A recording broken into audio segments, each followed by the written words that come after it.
Contractor's Exfilzone, one of my favorite shooters to play right now, and there are so many things that are on par with Tarkov that it could be the next Crave, and especially for VR gaming as a whole. And of course, there's another game out there, and people are going to say, "Better boy." I'm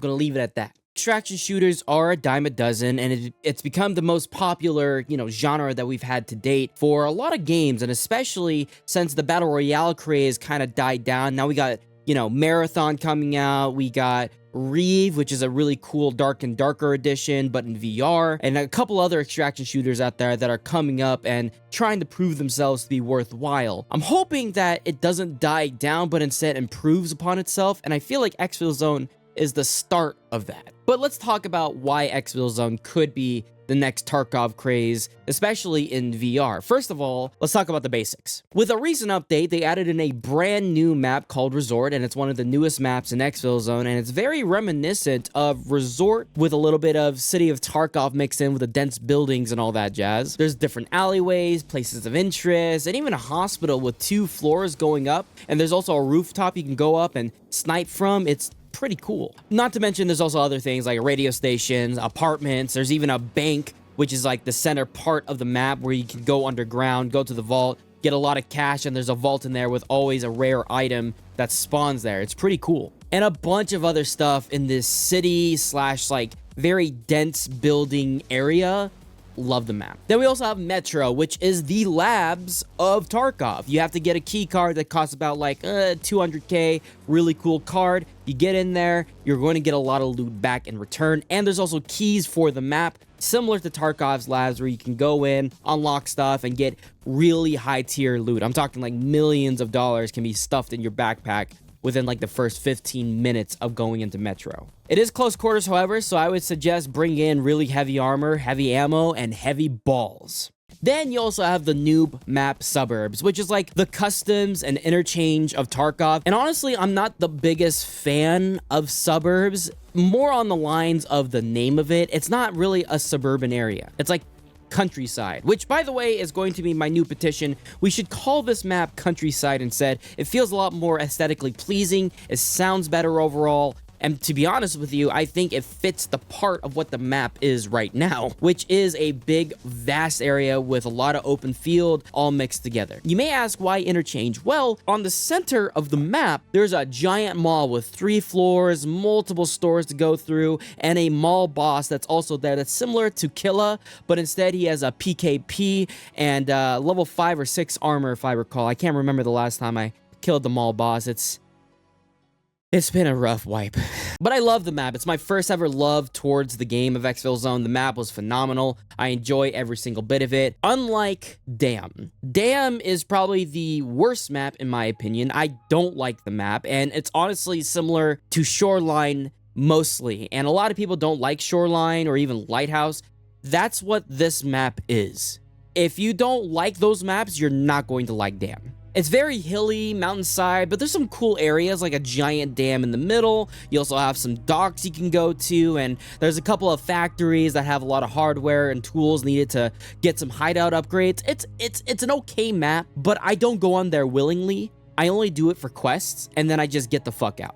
I just don't like it. It's great for loot, great for late wipe. Terrible map in general, in my opinion. Just me. You can don't shoot me, all right? Don't shoot the messenger. And with the maps out the way, let's talk about the gameplay, which is probably the most important part of this game. First of all, weapons. Huge variety of weapons. I mean, though not modular like Tarkov, they are semi-modular. What do I mean by that? Well, it allows for custom attachments to add to wherever you desire. If you want to add a scope on the top with a canted 45 with a little scope on the side, you can do that. You can also add M-locks onto your guns that allow M-locks to be added on. Then you can add on attachments onto there. There's a whole slew of attachments as well to have different variety of recoil reduction, ergonomic boosts, and accuracy even with the weight. And what's cool about the weapons is that they actually have stats. When you use your Mika, you can pull it up, look at your gun, and you can actually see the stats overall on what it looks like. You can see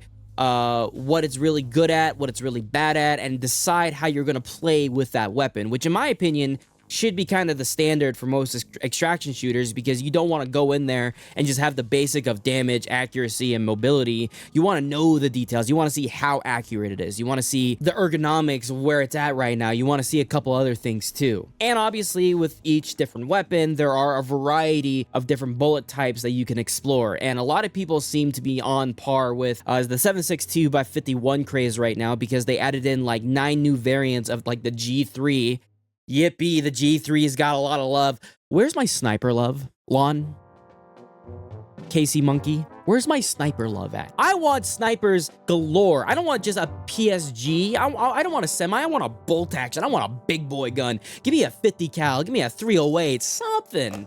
Throw a dog bone over to me, man. I'm starving. But the cool thing about the bullets is they also have stats on them for how much damage they do based on blunt damage towards armor, blunt damage in general, bleed chance, and a lot of assorted stats that a lot of you guys who are like fans of the wikis and stuff will enjoy thoroughly trying to write down and figure out what is the best option or plan of attack to go into, you know, raid with. Then you also have armor sets with a lot of durability, different levels of durability, and also chances of penetration, and a couple other stats as well that I feel as though is interesting, but meh. Each armor set has their own weight to it, making it more difficult for you as a player to actually move around with. Yes, this actually affects movement speed for how much you actually weigh. It also reduces your stamina a lot more too if you're sprinting too long with the heavy armor, and it makes it much more difficult for you to run around with the stamina always going low because of how much you're carrying. Also, in addition, each vest is also very modular. What do I mean by that? Well, for Tarkov, you have these little like grid patterns that you can like stuff stuff in, and you can't really expand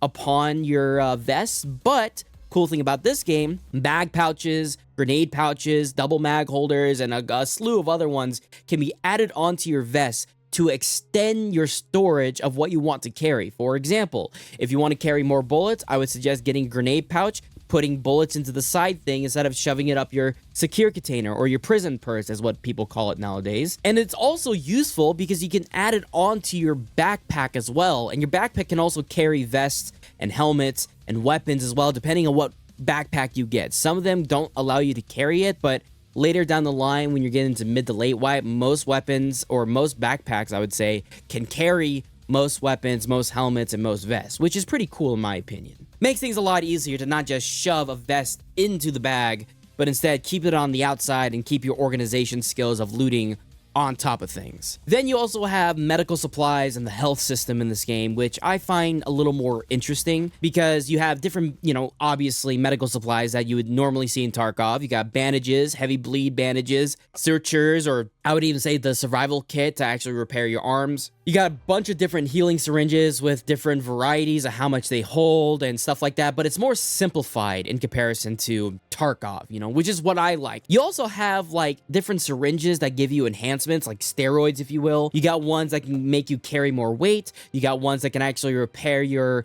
you know, body over time, and a bunch of other like stimulants as well. It's really cool. And with the health system, obviously, when you're going in there and you get a, you know, blacked out leg, you need to use a suture to repair it, heal it. Then you also have bandages to, you know, heal yourself from bleeding. All the simple stuff that Tarkov would have in their game. And it's in VR.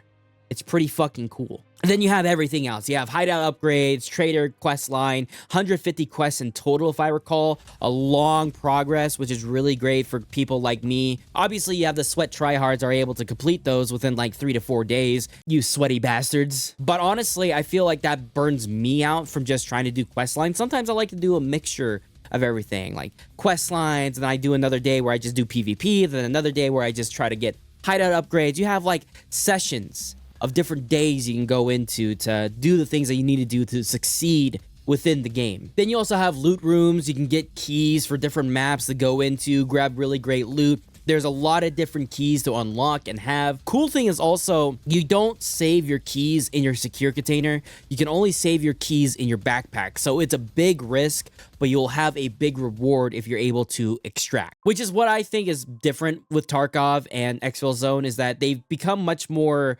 understanding of people's struggles with Tarkov and how ridiculous it is that some people are still holding onto their keys in their secure containers and just shoving shit up their ass to make sure they can get like 2 million on naked runs and whatever else.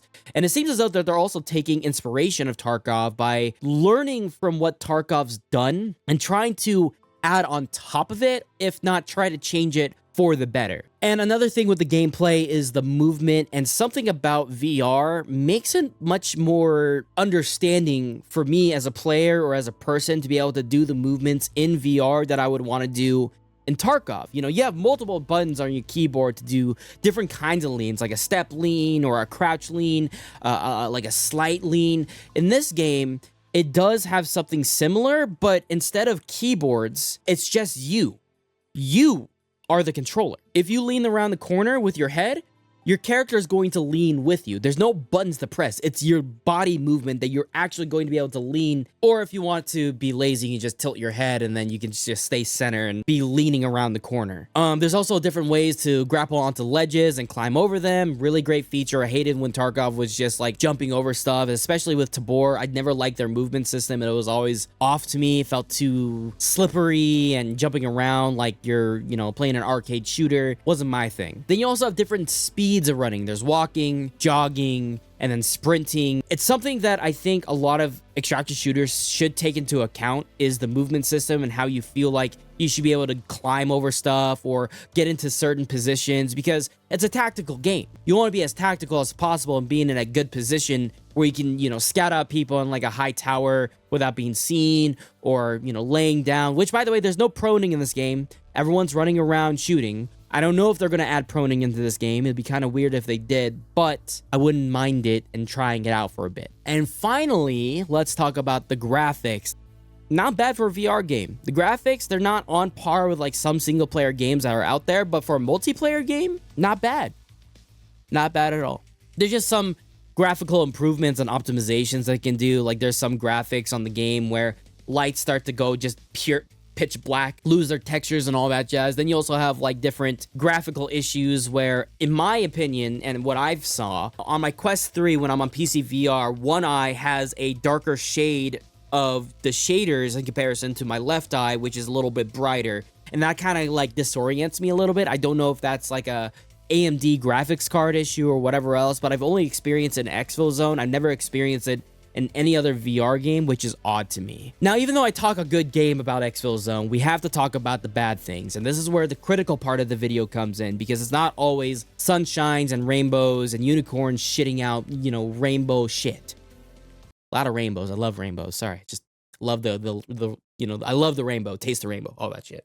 For those who feel skeptical about the game, you are correct. There are some things that are bad about the game that I will discuss here. First of all, it is an early access game, meaning that there's going to be bugs in the game that I feel as though are going to be important to discuss, you know, and the biggest ones, in my opinion, are items always falling through the floor for some reason. There's always a random chance of if you drop something on the floor, it just falls down for some reason. There's also issues with other games like Ghost of Tabor also has this issue, but instead it's just backpacks flying in the air and shit like that. So honestly, I don't know if it's just a VR thing, but I do hope that this gets fixed soon, especially for Tabor and Exfilzone. These bugs are pretty annoying to deal with, especially if you have a backpack that's worth like 2 million in loot and it just, you know, Mother Earth decides to suck your backpack off into glorious, you know, combustion. Then you also have like different like issues with flashlights. I feel as though that flashlights are still being visible through walls. I don't like that. It seems as though that people can probably cheese others by putting a flashlight on the corner of the wall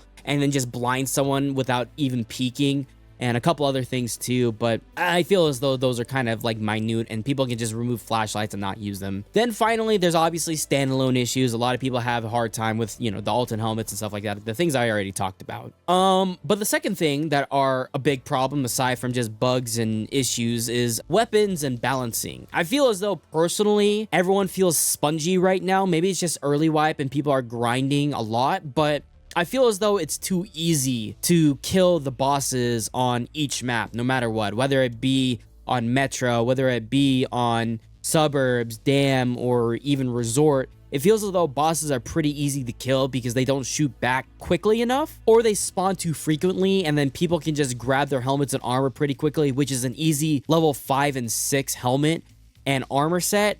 Not a big fan of that. I wish it was more of a variety, or like maybe a variation of different armor sets for the bosses, because getting 5 and 6 armor at like the first week of wipe just seems awful. Now, of course, you could say it's a skill issue, but when you think about it, balance-wise, it just doesn't seem so balanced when a player who plays the game almost 8 to 10 hours a day versus someone like me who has like 2 to 4 hours a day and then goes to work and does stuff. I find it very unbalancing. And it's not just the armor sets and bosses, it's also the weapons at hand. The weapons, I feel as though, can be a little bit too meta, especially with a lot of people going with 7.62 by 51 or 54R, especially with like a PKP all modded up, or a 7.62 by 51 G3, the new variations with like low recoil. It always seems to be the heavier the bullet, the more meta it's becoming, and I don't like that. So I wonder if they're going to do some balancing for that, or make armors not as easy to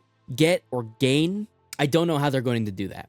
Second to last thing, I don't like the audio in the game. It feels off. It feels a little bit too... It feels like you got it off of a free website for these gunshots, which I'm not really a big fan of. I don't know if you have a sound designer that's working on stuff, but I'm hoping that you do, because I love the sound design in Tabor, even though I don't like Tabor. One thing that they do have that's better is the sound design for each weapon, and I'm hoping that they can bump up their sound design also with Exfilzone, and also the changes and balances of audio footsteps. If someone's like on the 3rd floor and you're on the 1st floor, it's going to be easy for people to, you know, listen in that you're somewhere, but it's not detailed enough for you to say, oh, it's above me or below me. You can tell if it's left or right, but you can't tell the depth of the audio, which can be pretty annoying in my opinion. Then lastly, let's talk about the DLC parts, a TLDR essentially. I'm not a big fan of the DLCs. I think they could do better, and they are listening. They do say that like they're listening to us and understanding that. Maybe the only issue I have is that players are able to instantly get to level 2 and then level 3 off of that, because when you get to level 2, you still have to do the quest lines. Normally, you have to get all the points and stuff before you get to level 3. But it doesn't make it harder. It makes it easier for someone to get to level 3 pretty quickly. So if you cough up $20, you're going to be able to get to level 3 and 4 pretty fast within the first like month or so of the wipe. And a couple other things too, like you get different weapons, armors, and stuff like that. But it's not like tier 5 or 6 armor. It's like level 4 or 3, which is pretty balanced in comparison to getting 4 or 5. Hello. But that's basically it.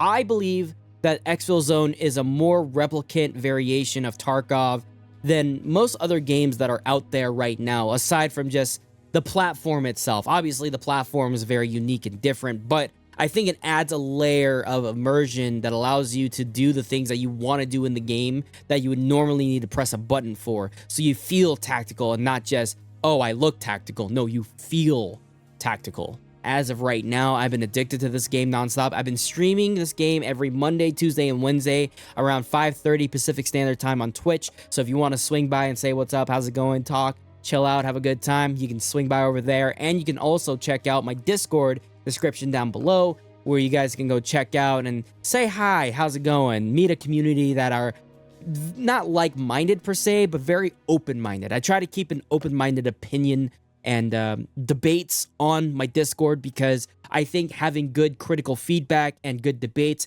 allows for a better time overall to figure out the truth and figure out the opinions of different people. For the most part, that's it. I hope you have a great rest of your day. Check you guys all later. Deuces. Take care, y'all.